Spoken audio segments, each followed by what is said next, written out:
کتاب گھر میں خوش آمدید۔ آج ہم اپنے آپ کے سب سے پیچیدہ اور شاید سب سے عجیب حصے کا سفر کرنے والے ہیں، ہمارا دماغ۔ اور ہماری رہنما کتاب ہے نیورو سائنسدان ڈین برنیٹ کی آئیڈیٹ برین، یعنی احمق دماغ۔ جی، یہ عنوان ہی ایسا ہے جو اپنی طرف کھینچتا ہے۔ مطلب ہم عموماً دماغ کو ایک شاندار کوئی سپر کمپیوٹر جیسی چیز سمجھتے ہیں۔ بالکل، جو کائنات کے راز کھول سکتا ہے۔ ہاں، لیکن برنیٹ ہمیں اس کا دوسرا رخ دکھاتے ہیں، ایک ایسا دماغ جو گڑبڑ کرتا ہے، ناقابل اعتبار ہے، غیر منطقی ہے اور کبھی کبھی تو بالکل احمقانہ حرکتیں کرتا ہے۔ صحیح۔ اور اس موضوع پر گہرائی میں جانے کے لیے ہمارے پاس ڈین برنٹ کے انٹرویوز ہیں، کتاب کے مختلف خلاصے اور اس پر لکھے گئے کچھ اہم تنقیدی جائزے بھی موجود ہیں۔ تو آج ہمارا مقصد یہ سمجھنے کی کوشش کرنا ہے کہ ہمارا یہ شاندار دماغ جو ہمیں چاند پر لے گیا، وہی دماغ ہمیں یہ کیوں بھلا دیتا ہے کہ ہم کمرے میں آئے کیوں تھے۔ بالکل، آج ہم اپنے دماغ کے اندر چھپے اس احمق سے ملنے جا رہے ہیں، اور شاید اس سے مل کر ہمیں اپنے بارے میں کچھ نیا معلوم ہو سکتا ہے۔ تو آئیے شروع کرتے ہیں اس چونکا دینے والے عنوان سے، کیا ہمارا دماغ واقعی احمق ہے؟ یہ تو بہت سخت لفظ ہے۔ یہ ایک بہترین سوال ہے۔ دیکھیں، برنیٹ کا مقصد دماغ کی توہین کرنا نہیں ہے، وہ دراصل اس مشہور خیال کو چیلنج کر رہے ہیں کہ ہمارا دماغ ایک بہترین سوچ سمجھ کر ڈیزائن کی گئی مشین ہے۔ اچھا۔ وہ کہتے ہیں کہ حقیقت اس سے بہت مختلف ہے۔ اصل میں ارتقاء کی وجہ سے ہمارا دماغ ایک کلاج بن گیا ہے۔ کلاج؟ اس کا کیا مطلب ہے؟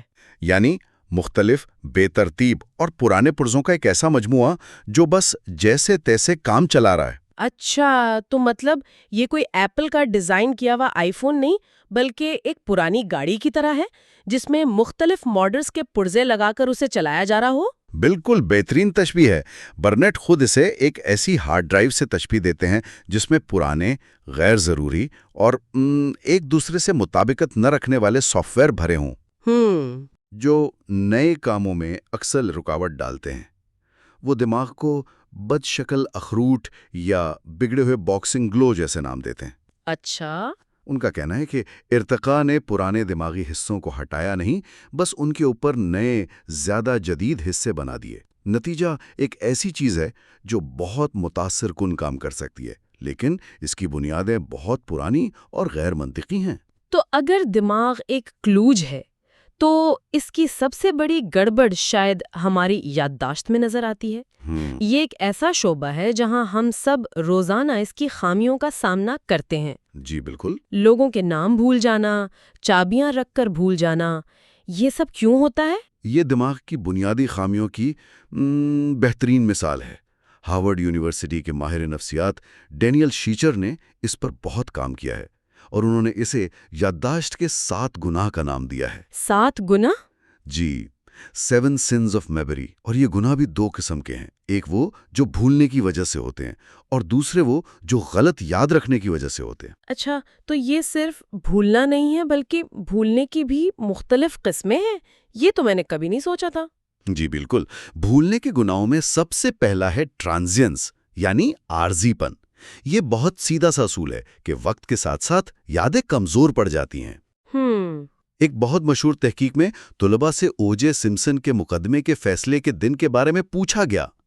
فیصلے کے فوراً بعد تو سب کو ایک ایک تفصیل یاد تھی، لیکن صرف 3 سال بعد 50% سے زیادہ طلباء کی یادوں میں بڑی بڑی غلطیاں تھیں اور صرف 30% سے بھی کم کو تفصیلات درست یاد تھیں۔ یہ بات تو ہضم کرنا مشکل ہے کہ ہماری اہم ترین یادیں بھی وقت کے ساتھ اتنی ناقابل اعتبار ہو سکتی ہیں۔ بالکل۔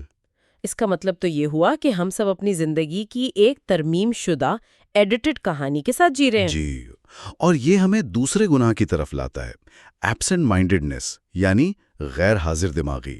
اچھا۔ یہ توجہ کی کمی کی وجہ سے ہوتا ہے۔ جب آپ چابیاں میز پر رکھتے ہوئے فون پر بات کر رہے ہوں تو آپ کا دماغ اس یاد کو ٹھیک سے محفوظ ہی نہیں کرتا۔ یہ یادداشت کی ناکامی نہیں بلکہ توجہ کی ناکامی ہے۔ یہ تو میرے ساتھ روز ہوتا ہے۔ چابیاں، فون، چشمہ، میں ہمیشہ سوچتی تھی یہ صرف میری لاپرواہی ہے، لیکن یہ دماغ کی ایک بنیادی خامی ہے۔ تیسرا گناہ ہے بلاکنگ، یعنی رکاوٹ۔ یہ وہ کیفیت ہے جب کوئی بات زبان کی نوک پر ہو لیکن یاد نہ آ رہی ہو۔ اوہو ہاں، یہ بہت ہوتا ہے۔ کیا آپ کے ساتھ کبھی ایسا ہوا ہے کہ آپ کسی اداکار کا نام سوچ رہی ہوں اور اس کی جگہ کسی دوسرے غلط اداکار کا نام دماغ میں اٹک جائے؟ ہاں، کئی بار۔ اور وہ غلط نام اتنا پکا ہو جاتا ہے کہ صحیح نام تک پہنچنا ناممکن لگتا ہے۔ یہ بالکل وہی ہے، آپ کا دماغ ایک یاد کو تلاش کرنے کی کوشش کرتا ہے لیکن کوئی دوسری ملتی جلتی یاد اس کا راستہ روک لیتی ہے۔ یہ میرا مطلب ہے، یہ یادوں کے انڈیکسنگ سسٹم میں خرابی کی طرح ہے۔ صحیح۔ اور ایک دلچسپ نقطہ جو برنٹ نے اٹھایا ہے وہ یہ ہے کہ دماغ نہ صرف بھولتا ہے بلکہ وہ ہماری انا کو بچانے کے لیے جان بوجھ کر یادوں میں ترمیم بھی کرتا ہے۔ کیا مطلب؟ وہ ہماری ناکامیوں کو کم اور کامیابیوں کو بڑھا چڑھا کر پیش کرتا ہے تاکہ ہم اپنے بارے میں بہتر محسوس کر سکیں۔ یہ تو خود کو دھوکہ دینے والی بات ہوئی۔ اچھا، کیا ہمارا دماغ ہمیں جذبات کے معاملے میں بھی اسی طرح دھوکہ دیتا ہے؟ مثال کے طور پر، ایک عام تجربہ ہے کہ 10 تعریفیں بھی ایک تنقید کے اثر کو زائل نہیں کر پاتی۔ ایسا کیوں ہے؟ اس کی جڑیں بھی ہمارے ارتقائی دماغ میں ہیں۔ ہمارا دماغ بنیادی طور پر ایک پیٹرن تلاش کرنے والی مشین ہے۔ اسے ترتیب پسند ہے اور بے ترتیبی سے نفرت ہے۔ جب ہمیں تعریف ملتی ہے تو یہ ہمارے بنائے ہوئے مثبت پیٹرن کو مضبوط کرتی ہے، لیکن تنقید اس پیٹرن کو توڑتی ہے۔ دماغ اسے خطرے کے طور پر لیتا ہے، ایک ایسی معلومات جو ہمارے بنائے ہوئے ماڈل میں فٹ نہیں ہو رہی۔ تو یہ ایک طرح کا بقا کا میکانزم ہے جو غلط جگہ پر کام کر رہا ہے، جیسے دفتر میں باس کی تنقید کو دماغ شیر کا حملہ سمجھ رہا ہو۔ آپ نے بالکل صحیح پکڑا۔ اس سمجھے گئے خطرے کے جواب میں دماغ کورٹیسول جیسے سٹریس ہارمونز خارج کرتا ہے۔ اچھا۔ یہ ہارمونز جسم کو لڑو یا بھاگو کے رد عمل کے لیے تیار کرتے ہیں۔ نتیجہ یہ ہوتا ہے کہ وہ نیگیٹو احساس ہمارے جسم اور ذہن پر گہرا نقش چھوڑ جاتا ہے، جبکہ تعریف سے ملنے والا ڈوپامین کا اثر بہت عارضی ہوتا ہے۔ تو دماغ خطرے کو خوشی سے زیادہ اہمیت دیتا ہے؟ جی ہمیشہ۔ دماغ کے اسی طرح سگنلز کو غلط سمجھنے کی ایک اور بہترین مثال کتاب میں موشن سکنس یعنی سفر کے دوران طبیعت کی خرابی کی دی گئی ہے۔ یہ تو بہت ہی عام مسئلہ ہے، اس کا دماغ کی گڑبڑ سے کیا تعلق ہے؟ موشن سکنس ہمارے احمق دماغ کی کلاسک مثال ہے۔ یہ دماغ کے مختلف حصوں کے درمیان ایک خوفناک غلط فہمی کا نتیجہ ہے۔ وہ کیسے؟ جب ہم گاڑی میں سفر کر رہے ہوتے ہیں تو ہماری آنکھیں دماغ کو بتا رہی ہوتی ہیں کہ ہم ساکن ہیں، کیونکہ ہمارے ارد گرد کی چیزیں جیسے گاڑی کی سیٹ یا کتاب وہ حرکت نہیں کر رہے۔ صحیح۔ لیکن ہمارے کان کا اندرونی حصہ جو توازن اور حرکت کو کنٹرول کرتا ہے، وہ گاڑی کی حرکت، اس کے جھٹکوں اور موڑ کو محسوس کر رہا ہوتا ہے۔ اچھا۔ وہ دماغ کو سگنل بھیج رہا ہوتا ہے کہ نہیں، ہم حرکت میں ہیں۔ تو دماغ کو 2 مختلف کہانیاں سنائی جا رہی ہیں اور وہ پریشان ہو جاتا ہے۔ بالکل۔ ان 2 متضاد سگنلز کی وجہ سے دماغ کا پرانا قدیم حصہ الجھن کا شکار ہو جاتا ہے۔ اور وہ اس الجھن کا کیا مطلب نکالتا ہے؟ ارتقائی طور پر ایسی صورتحال تب پیدا ہوتی تھی جب ہمارے کسی آباء و اجداد نے کوئی زہریلا پھل یا پودا کھا لیا ہو۔ زہر اکثر ہمارے حواس پر اثر انداز ہوتا ہے اور ان میں تضاد پیدا کرتا ہے۔ تو دماغ کا قدیم حصہ یہ نتیجہ اخذ کرتا ہے کہ شاید جسم میں زہر چلا گیا ہے، اور زہر سے چھٹکارا پانے کا سب سے مؤثر طریقہ کیا ہے؟ قے کرنا۔ جی، لہٰذا دماغ حفاظتی اقدام کے طور پر متلی اور قے کا رد عمل شروع کر دیتا ہے۔ یہ تو کمال کی بات ہے، یعنی ہمارا جدید دماغ ایک بالکل نارمل صورتحال کو ایک قدیم مسئلے کا حل استعمال کر کے ہینڈل کرنے کی کوشش کر رہا ہے۔ جی ہاں، جو اب غیر متعلق ہو چکا۔ یہ تو بالکل کلوج والی بات کی تصدیق کرتا ہے کہ پرانے سسٹم پر نیا سسٹم بنا دیا گیا ہے۔ بالکل۔ یہ دماغی خامی نہیں بلکہ ایک پرانے کامیاب میکانزم کا غلط جگہ پر استعمال ہے۔ اتنی ساری خامیاں کے باوجود یہی دماغ کائنات کے راز بھی کھول رہا ہے اور شاندار آرٹ بھی تخلیق کر رہا ہے۔ یہ تضاد بہت دلچسپ ہے۔ کتاب میں ذہانت کے اس معمے کے بارے میں کیا کہا گیا ہے؟ برنٹ اس تضاد پر بات کرتے ہوئے ایک بہت دلچسپ قول نقل کرتے ہیں۔ اگر انسانی دماغ اتنا سادہ ہوتا کہ ہم اسے سمجھ سکتے تو ہم اتنے سادہ ہوتے کہ ہم اسے سمجھ ہی نہ پاتے۔ یہ ذہانت کی پیچیدگی کو بہت خوبصورتی سے بیان کرتا ہے۔ مطلب ذہانت کوئی ایک چیز نہیں ہے جس کو آئی کیو ٹیسٹ سے ناپا جا سکے۔ یعنی ذہانت کے کئی پہلو ہیں۔ جاننا ہے کہ ٹماٹر ایک پھل ہے، حکمت اسے فروٹ سلاد میں نہ ڈالنا ہے۔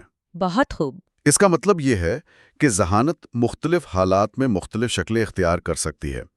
ایک شخص جو فزکس کے مسائل حل کرنے میں بہت ذہین ہے، ہو سکتا ہے وہ سماجی حالات کو سمجھنے میں بالکل اناڑی ہو۔ صحیح۔ ذہانت کا تعلق صرف علمی قابلیت سے نہیں، بلکہ اس میں ورکنگ میموری، مختلف ذہنی صلاحیتیں اور شاید سب سے اہم یہ سمجھ بھی شامل ہے کہ آپ کیا نہیں جانتے۔ یعنی ذہانت کا کوئی ایک پیمانہ نہیں ہے۔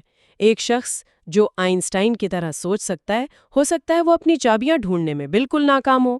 یہ تو ہمارے روزمرہ کے تجربات سے بہت مطابقت رکھتا ہے۔ بالکل، اور یہی کتاب کو مرکزی نقطہ ہے کہ دماغ کی طاقت اس کی خامیوں سے جڑی ہوئی ہے۔ تو یہ کتاب جو دماغ کی اتنی دلچسپ اور غیر روایتی تصویر پیش کرتی ہے، اسے لوگوں نے کیسا پایا؟ ظاہر ہے جو کتاب دماغ کو احمق کہے، اس پر رد عمل تو شدید آیا ہوگا۔ جی، اس پر تاثرات کافی ملے جلے لیکن زیادہ تر مثبت تھے۔ زیادہ تر قارئین اور ناقدین نے اسے بہت مزاحیہ، دل لگی اور عام لوگوں کے لیے نیورو سائنس کے تعارف کے طور پر ایک بہترین کتاب قرار دیا۔ اچھا۔ وال اسٹریٹ جرنل نے اسے جدید علمی سائنس اور نفسیات کا ایک شاندار دورہ کہا۔ دی انڈیپینڈنٹ نے اسے نیورو سائنس کا ایک شاندار اور مزاحیہ تعارف قرار دیا۔ یہ تو بہت شاندار پذیرائی ہے، لیکن تنقید بھی ہوئی ہوگی۔ ہاں، اور وہ تنقید بھی بہت دلچسپ ہے۔ کچھ ناقدین کا کہنا ہے کہ یہ کوئی بہت جدید کتاب نہیں ہے اور اس میں پیش کی گئی زیادہ تر تحقیق پرانی یا ایسی ہے جسے نفسیات کے عام طلباء بھی جانتے ہیں۔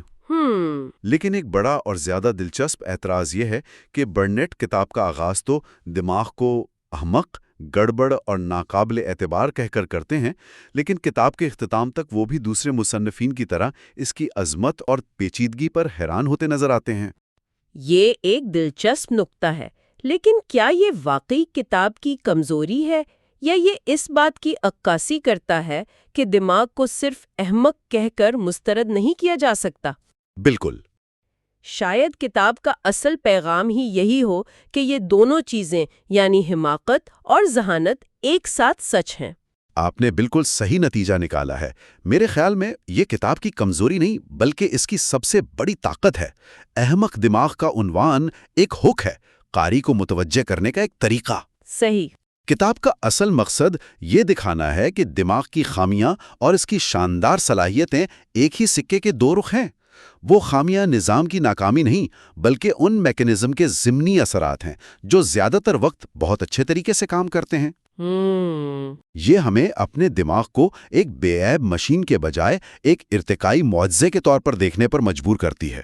تو اس ساری گفتگو کا خلاصہ یہ ہے کہ ہمارا دماغ بے وقت ایک شاندار انجینئر بھی ہے اور ایک اناڑی مستری بھی۔ جی ہاں۔ اس کی کمزوریاں جیسے موشن سکنس یا نام بھول جانا دراصل اس کی پیچیدگی اور اس کی لاکھوں سال پرانی ارتقائی تاریخ کا ہی نتیجہ ہیں۔ بالکل۔ یہ سب خامیاں ایک ہی بنیادی مسئلے کی طرف اشارہ کر رہی ہیں۔ ہمارا ارتقائی دماغ جدید دنیا کے لیے پوری طرح تیار نہیں ہے۔ بالکل۔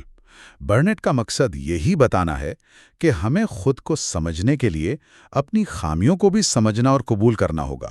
جب ہم یہ سمجھ جاتے ہیں کہ ہمارا دماغ کیوں عجیب و غریب حرکتیں کرتا ہے تو ہم اپنے ساتھ تھوڑا زیادہ صبر سے پیش آ سکتے ہیں۔ اور یہ ہمارے سننے والوں کے لیے ایک سوچ چھوڑ جاتا ہے۔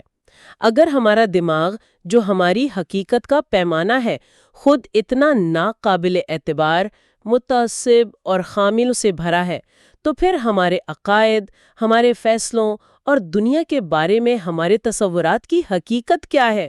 سننے کے لیے شکریہ۔ علم یہ جاننا ہے کہ ٹماٹر ایک پھل ہے، حکمت اسے فروٹ سلاد میں نہ ڈالنا ہے۔